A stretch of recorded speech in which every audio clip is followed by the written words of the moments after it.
ආයුබෝවන් ඔබ සියලු දෙනාටම ශ්‍රී ලංකාව තුළ ග්‍රාම නිලධාරී පුරප්පාඩු 3000ක් ඇති බව රාජ්‍ය පරිපාලන පළාත් සභා සහ පළාත් පාලන අමාත්‍ය චන්දන අබේරත්න මහතා ප්‍රකාශ කර තිබෙනවා. ඒ අනුව මෙය ඉදිරියේදී ගැසට්වීමට විශාල ඉඩ ප්‍රස්තාවක් තිබෙනවා. එබැවින් ග්‍රාම නිලධාරී තනතුරට අයදුම් කිරීම සඳහා අවශ්‍ය වන මූලික අධ්‍යාපන සුදුසුකම් වෙනත් සුදුසුකම් සහ මෙම තනතුරට අදාළ අත්‍යවශ්‍ය තොරතුරු මෙම වීඩියෝ එක හරහා ලබා දෙන්න බලාපොරොත්තු වෙනවා. එම නිසා ඉදිරියේදී ගැසට්වීමට හැකියාව පවතින මෙම තනතුරට අයදුම් කිරීම සඳහා ඔබටත් සුදුසුකම් තිබේද යන්න දැනගැනීම සඳහා මෙම වීඩියෝව අවසන් වනතුරු අප සමග රැඳී සිටින්න.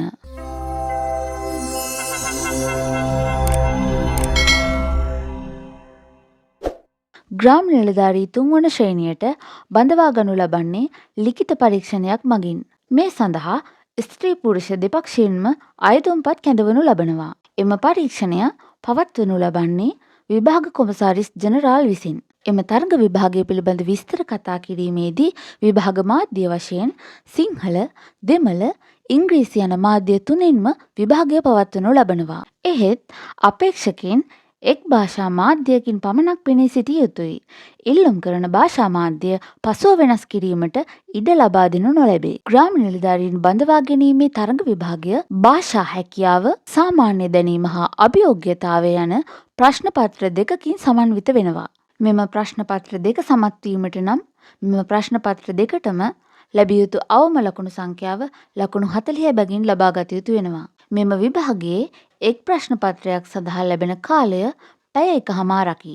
මෙම ලිඛිත විභාගයේ විෂය නිර්දේශය පිළිබඳව කතා කිරීමේදී භාෂා හැකියාව මැන බලන ප්‍රශ්න පත්‍රය සඳහා අපේක්ෂකයන්ගේ අදහස් ප්‍රකාශනය, අවබෝධය, අක්ෂර වින්‍යාසය, භාෂාව හා රචනය, දෙන ලද ලිපියක් කෙටුම්පත් කිරීම, දී ඇති පාට සාරාංශ කිරීම, දී ඇති වාක්‍ය කිහිපයක අදහස තනි වාක්‍යයකින් ලිවීම සහ සරල ව්‍යාකරණ භාවිතය පිළිබඳ දැනුම පරීක්ෂා කෙරෙන විෂයානුබද්ධ ප්‍රශ්න පත්‍ර වලින් සමන්විත වෙනවා. සියලුම ප්‍රශ්නවලට පිළිතුරු සැපයිය යුතුයි. එමෙන්ම සාමාන්‍ය දැනීම හා අභියෝග්‍යතාවය මැන බලන පරීක්ෂණයේදී මෙම ප්‍රශ්න පත්‍රය මගින් දේශීය හා විදේශීය වශයෙන් වැදගත් වන ඓතිහාසික, භූගෝලීය, සමාජීය හා ආර්ථික තොරතුරු හා දේශීය හා විදේශීය කාලීන තොරතුරු පිළිබඳ සාමාන්‍ය දැනීම සහ සංඛ්‍යාමය හැකියාවන්, තර්කන ශක්තිය, ගැටලු නිරාකරණය, තීරණ ගැනීමේ හැකියාව ඇතුළු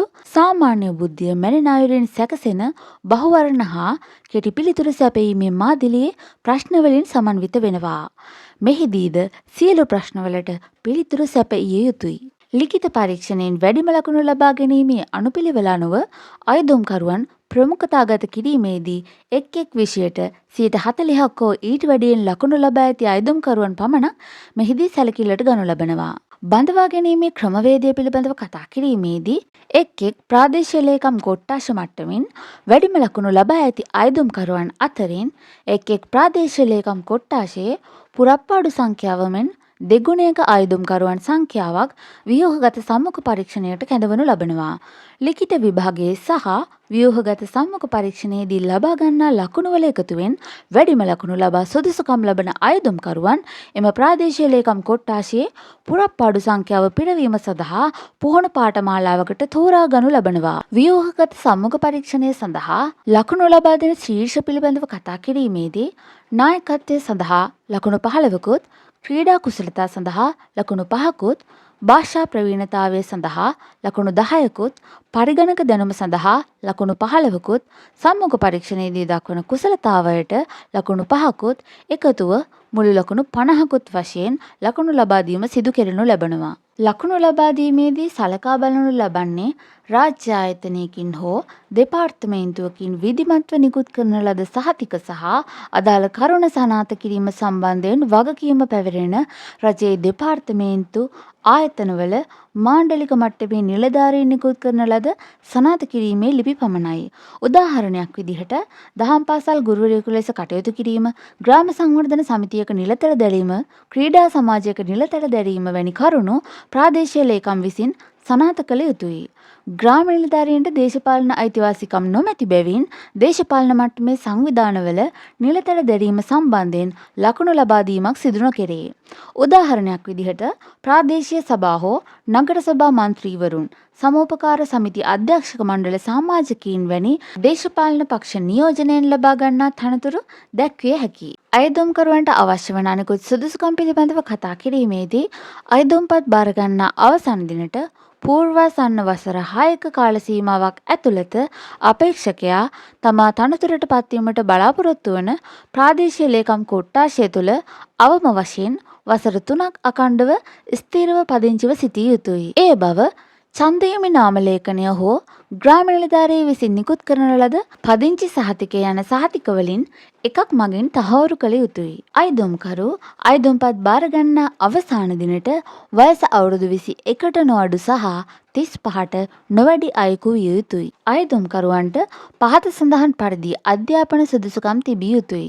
පළමු භාෂාව ලෙස සිංහල හෝ දෙමළ භාෂා අතරින් එක් භාෂා විෂයක් හා ගණිතය ඇතුළුව අවම වශයෙන් විෂයන් 4කට සම්මාන 4ක් සමග විෂයන් 6කින් එක් වරකදී අධ්‍යයන පොදු සහතික පත්‍ර සාමාන්‍ය පෙළ විභාගය සමත්වීම සහ අධ්‍යයන පොදු සහතික පත්‍ර උසස් පෙළ විභාගයේදී සාමාන්‍ය පොදු පරීක්ෂණය හා ඉංග්‍රීසි භාෂා පරීක්ෂණය හැර සියලුම විෂයන්ගෙන් එකවර සමත්වීම පැරණි විෂය නිර්දේශය යටතේ විෂයන් 3කින් එකවර සමත්වීම ප්‍රමාණවත් වේ. මීට අමතරව අපේක්ෂකයින් පහත සඳහන් සුදුසුකම් වලින් සමන්විත විය යුතුයි. උපතින් හෝ ලියාපදිංචියෙන් ශ්‍රී ලාංකික පුරවැසියෙකු විය යුතුයි. සාපරාධී ක්‍රියාවන් සම්බන්ධව අධිකරණයේදී වරදකරුවෙකු කරනු ලැබුවෙක් නොවිය යුතු අතර ඉතා හොඳ චරිතයකින් යුත් අයෙකු විය යුතුයි. රජයේ හෝ රජයේ සංස්ථාවක හෝ රජයේ ව්‍යවස්ථාපිත ආයතනයක සේවයෙන් පහ කළ අයෙකු,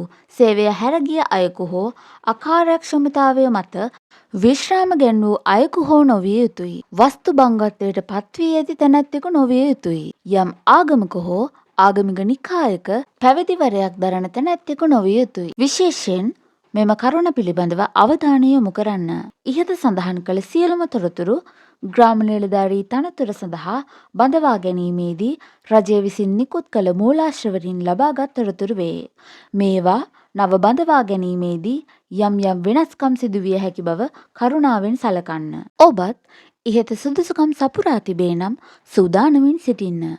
ගැසට්ටු සැනින් ඒ සඳහා අයදුම් කරන ආකාරය, අවශ්‍ය වන අධ්‍යාපන සුදුසුකම් හා වෙනත් සුදුසුකම් පිළිබඳව දැන ගැනීමටත් මෙම රජයේ රැකියාවන් වලට අදාළ අයදුම් පත්‍ර ලබා ගැනීමටත් අපගේ YouTube නාලිකාව සබ්ස්ක්‍රයිබ් කරලා තියාගන්න. ඒ වගේම මේ සියලුම රැකියාවන් එසැනින් දැන ගැනීමට ඩිස්ක්‍රිප්ෂන් බොක්ස් එකේ ඇති ලින්ක් එක හරහා අපගේ WhatsApp channel එකටත් join වෙන්න.